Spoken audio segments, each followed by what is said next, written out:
अस्सलाम वालेकुम। मेरा नाम कदस भाई।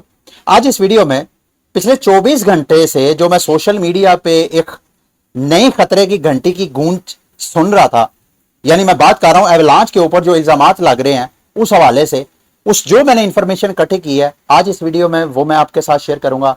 और साथ उसका क्रिप्टो मार्केट के ऊपर क्या इंपैक्ट हो सकता है, क्या मार्केट क्रैश करेगी, ये जो कुछ डेवलपमेंट्स हो रही हैं एवलांच को लेकर के, यहाँ के क्योंकि एवलांच भी मल्टी बिलियन डॉलर ब्लॉकचेन है, तो क्या इसका मार्केट के ऊपर इंपैक्ट हो सकता है? नहीं, वो सारी इंफॉर्मेशन जो मैंने कलेक्ट किया है वो मैं आपके साथ अभी शेयर कर रहा हूं। लेकिन आप में से वो लोग जिनको पता ही नहीं है ये एवलांच क्या है, थोड़ा सा मैं तारुफ करवा देता हूं। एवलांच भी अपने आप को इथेरियम किलर बोलता है। जैसे मार्केट में आपको Solana, Terra, BNB chain, Cardano, Polkadot and you name it, अब तो मेरा ख्याल है 29 के 30 के करीब मार्केट में पब्लिक ब्लॉकचेन्स हैं जो करीब करीब बिलियन डॉलर के करीब करीब उनके पीछे सरमायाकारी है। जो पब्लिक ब्लॉकचेन्स है ये स्मार्ट कॉन्ट्रैक्ट बेस्ड ब्लॉकचेन्स होती हैं। अब मैं वैसे तो ये फ्रेज बार बार अपने चैनल पे रिपीट करता रहता हूं, लेकिन दोबारा बता देता हूं इथेरियम किलर क्यों है। इस वजह से क्योंकि Ethereum one of the largest smart contract blockchain है।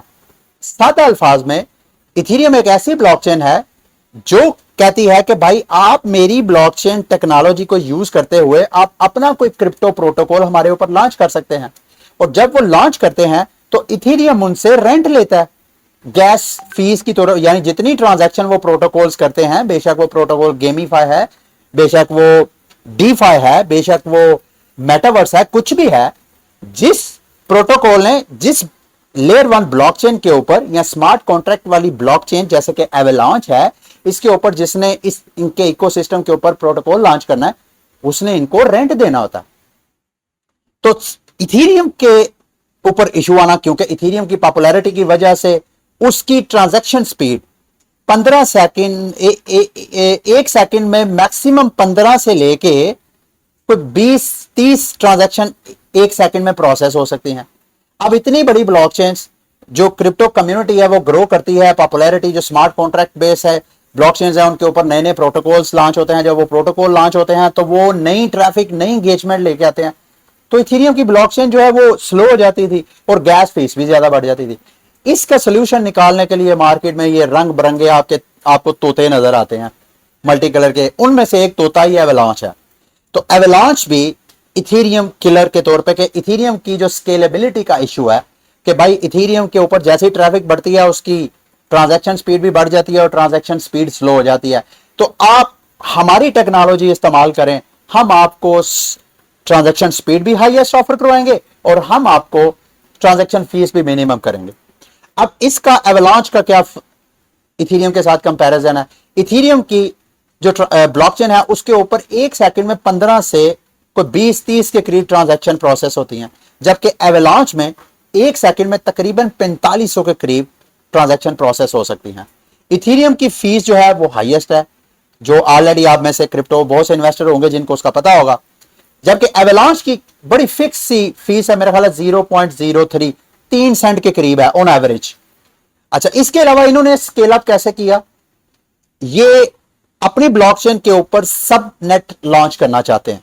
मतलब जैसे इथेरियम प्रूफ ऑफ स्टेक में जाके शार्डिंग सिस्टम लॉन्च करेगा, अभी करंटली इथेरियम के ऊपर लेयर 2 सॉल्यूशंस हैं, इसी तरह एवलांच अपनी ब्लॉकचेन के ऊपर सब ब्लॉकचेन्स को लॉन्च करने की परमिशन देता है कि कोई बंदा भी इनका ब्लॉकचेन का सारा मटेरियल उठाए, अपनी ब्लॉकचेन डेवलप करे, प्रोटोकॉल बनाने की बजाय उस ब्लॉकचेन की सारी ट्रांजैक्शन अपने ऊपर मैनेज करे। जब कभी भी उसको सिक्योरिटी चाहिए होगी तो जाके वो अपना मेन डाटा जो है वो हमारी ब्लॉकचेन में सेव कर सकता है।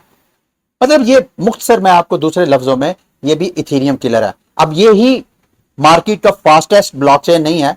मार्केट में इस वक्त जो टॉप ब्लॉकचेन्स हैं उनमें सोलाना एक तरह का जो समझ लें कि सबसे पॉपुलर है, और इल्जामात भी कुछ इसी हवाले से हैं, वो मैं आगे जाके आपको बताता हूं। जो सोलाना है उसका कहा जाता है कि तकरीबन 60,000 से 80,000 ट्रांजैक्शन पर सेकंड में वो प्रोसेस करता है। अब इशू क्या है? जिस वजह से एवलांच की प्राइस के अगर चार्ट पे आप देखें तो एवलांच की तरह जैसे बर्फ का तोदा गिरता है, इसी तरह इसकी प्राइस में भी आपको एवलांच होता हुआ नजर आ रहा है। और इसके पीछे एवलांच के ऊपर लगने वाले वो इल्जामात हैं जो मैं आपके साथ अभी शेयर करता हूं, लेकिन थोड़ा सा मैं, अगर आप चाहें तो ये स्क्रीन पे ये जो टॉप इथेरियम किलर बाशमूल इथेरियम, मैं आपको थोड़ा सा जायजा बता देता हूं। बाइनांस 1 सेकंड में 100 ट्रांजैक्शन करता है, पोल्काडॉट 400, कॉस्मोस 1400, एवेलांच 4500, जबकि सोलाना 50,000। इसके अलावा वो मैं डिटेल आपके साथ ऑलरेडी शेयर कर चुका हूं, आपको स्क्रीन पे भी नजर आ गया होगा। इल्जामात क्या है? ये एक क्रिप्टो लीक्स नाम का, जैसे हमारे यहां सियासतदानों के लिए कई लीक्स आपको नजर आई हैं, विकी लीक्स और फलां फलां लीक्स, इसी तरह क्रिप्टो लीक्स भी एक नया एक ग्रुप ऑफ क्रिप्टो इंथ्यूजिस्ट है, उन्होंने ग्रुप क्रिएट किया है। उनका कहना यह है कि हम क्रिप्टो मार्केट में होने वाले जो डिसऑनेस्ट एक्टिविटीज हैं उनको हम एक्सपोज करेंगे, ताकि मार्केट में लोगों को खौफ हो कि भाई उनको कोई ना कोई वॉच कर रहा है। तो ये जो इनसाइडर्स होते हैं, ये जो फाउंडर्स होते हैं, ये जो डेवलपर्स होते हैं, ये जो हम जैसे रिटेलर्स को ट्रैप करते हैं, उसको एक्सपोज करने के लिए एक नया प्लेटफॉर्म बना है। आई डोंट नो, अभी इनकी तीसरी रिपोर्ट है। पहली 2 रिपोर्ट्स इन्होंने बनाई है। डिफिनिटी फाउंडेशन का एक टोकन है इंटरनेट कंप्यूटर, इस हवाले से मैं ऑलरेडी वैसे कई बार डिस्कस कर भी चुका हूं। इंटरनेट कंप्यूटर, इनकी रिसर्च ये कहती है कि इंटरनेट कंप्यूटर की प्राइस को मैनिपुलेट किया गया जानबूझ के। उसका वो खैर किसी और वीडियो में मैं, अगर आप चाहेंगे तो मैं उसको भी डिस्कस कर दूंगा। वो कहते हैं जी कि जो FTX है उसके ऊपर बाकायदा प्लान करके ICP के टोकन को तबाह किया गया, उसकी प्राइस को डंप किया गया। $400 से अब मेरा ख्याल है कोई $4-5 पे ट्रेड हो रही है। इनकी ये वाली जो लेटेस्ट, वैसे तो ये क्रिप्टो लीक्स की रिपोर्ट 26 अगस्त को, आज से तकरीबन 3 दिन पहले रिपोर्ट उन्होंने पब्लिक कर दी थी, लेकिन कल से इसके ऊपर अच्छी खासी बहस की जा रही है। और मार्केट के जो क्रिप्टो सेलिब्रिटीज हैं, जिनमें बाइनांस के CZ वो भी इसमें इन्वॉल्व हैं, उन्होंने भी अच्छा खासा अपने खदशात का, कंसर्न का इजहार किया। इल्जामात क्या हैं? क्रिप्टो लीक्स के जो इन्वेस्टिगेटर्स हैं या इनके जो सपोर्टर्स हैं, उनका कहना यह है कि एवेलांच अपने जो कंपिटिटर्स हैं उनको क्रैश करने के लिए या उनकी मार्केट शेयर कम करने के लिए, उनके लिए लीगल और वैसे मार्केट में फंड क्रिएट करने का इंतजाम कर रहा था। उसके लिए उन्होंने ये एक लीगल कंपनी रोशे फ्रीमैन के नाम पे, जिसका ये चीफ है, इसका आगे जाके मैं आपको सारी डिटेल भी बताता हूं। इनके ऊपर इल्जाम यह है कि आवे लैब ने इनके साथ एक सीक्रेट कॉन्ट्रैक्ट किया इस लीगल फर्म के साथ कि आपने मेरे जो कंपिटिटर्स हैं उन कंपिटिटर्स को आपने तंग करके रखना, ऐसा तंग करना है कि मार्केट में उन पे इन्वेस्टर पैसा इन्वेस्ट करने की बजाय हम उनको एक, बिल्कुल ऐसी है जैसे आप रेस में घोड़े दौड़ाते हैं, तो 2 घोड़े या 4 घोड़ों में से अगर आपने किसी को विन करना है तो बाकी जो कंपिटिटर्स हैं उनको कोई ना कोई आपने कोई तकलीफ देनी है, कोई पेन देनी है। अगर आप किसी तरीके से उन कंपिटिटर्स को जिच करें जिससे उनकी स्पीड, उनकी पेस स्लो हो जाए, तो ऑब्वियसली आपका घोड़ा, बेशक वो लाचार है, जो मर्जी है, उसने तो विन करना ही करना। तो इस वजह से एवेलांच के ऊपर ये इल्जाम लग रहा है कि उन्होंने ये जो एक लीगल फर्म था उनके साथ, ये देखे चंद साल पहले ब्लॉकचेन कंपनी एवा लैब्स जो कि एवेलांच की पीछे बैकएंड पे जो कंपनी है टेक्नोलॉजी, एवा लैब्स ने अमेरिकन फर्म रोशे फ्रीमैन के साथ एक खुफिया डील की। उसने क्या करना था, डील के बदले में क्या कुछ किया वो मैं सारा कुछ बताता हूं। अच्छा, इसके ऊपर जो इल्जाम लगा रहे हैं कि एवा लैब्स और रोशे लैब का जो लिंक है आपस में, कि ये कैसे एक दूसरे के साथ जुड़े हुए हैं, कहने को ये अलग अलग फर्म्स हैं, लेकिन इनके ऊपर इल्जाम लग रहे हैं कि ये बाकायदा एक ही लोकेशन के ऊपर बाकायदा काम करते रहे हैं। दोनों कंपनीज एक ही खास किसी वर्क स्पेस के ऊपर, फॉर एग्जांपल किसी बड़ी बिल्डिंग होगी, आपको पता है अमेरिका में तो बड़ी बड़ी बिल्डिंग्स होती हैं, तो उन बिल्डिंग्स के ऊपर ही एक वर्किंग स्पेस पे इन्होंने इकट्ठे काम किया, वहां से इनकी आपस में कोई कोलैबोरेशन हुई होगी, ये इल्जामात हैं इनके ऊपर। अच्छा, उसके बाद जो इस लीगल फर्म ने हेल्प आउट करना था एवेलांच को, उसके बदले एवेलांच ने इनको क्या ऑफर करवाया, एवेलांच अपने जो स्टॉक, एवेलैब्स के जो स्टॉक शेयर्स हैं वो ऑफर करवाया इस लीगल फर्म को, और साथ जो एवेक्स टोकन है एवेलांच का, उसका 1% सप्लाई जो है इस क्रिप्टो फर्म को दी। और करना क्या था वो मैं आप थोड़े इल्जामात आपको बता देता हूं। ये वो सारे एक्चुअली लीक्स हैं जो आपको क्रिप्टो लीक्स नजर आ रही हैं। वो जो लीगल फर्म है जिसकी मैं बात आपको कर रहा था, काइल इसका नाम है, उसका चीफ है ये, इसकी खुफिया रिकॉर्डिंग की गई है, उससे ये सारी बातें उगलवाई गई हैं।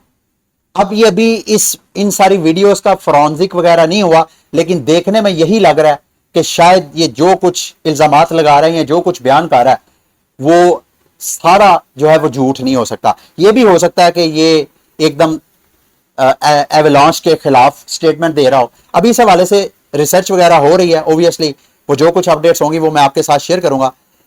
अच्छा, कायल ने करना क्या था, ये सारी वो इंफॉर्मेशन है जो कर रहा हूं। एक तो हार्वेस्टिंग कॉन्फिडेंशियल इंफॉर्मेशन।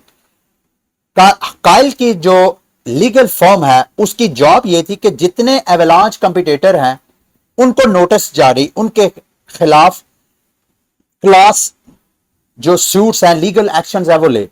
तो जब भी अमेरिका का एक रूल है, जब भी वहां पे किसी कंपनी के खिलाफ कोई क्लास एक्शन होता है तो वो लीगली बाउंड होता है उस लॉ फर्म को अपने सारी मालूमात शेयर करने में।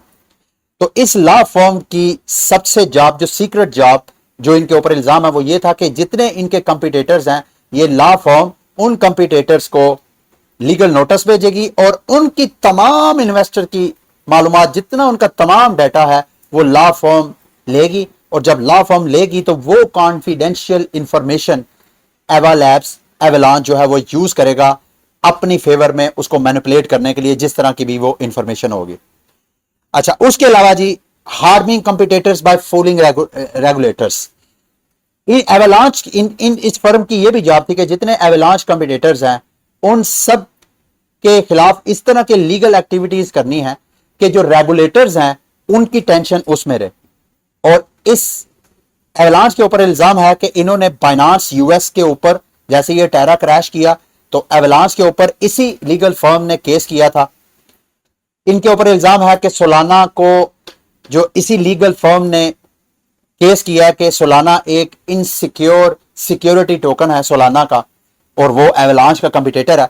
तो ये सारा कुछ जानबूझ के ये लीगल फर्म कर रही थी ताकि उसका बेनिफिट जो है एवलांच टोकन उठाए, या ये जो फर्म है एवल एप्स वो उठाए।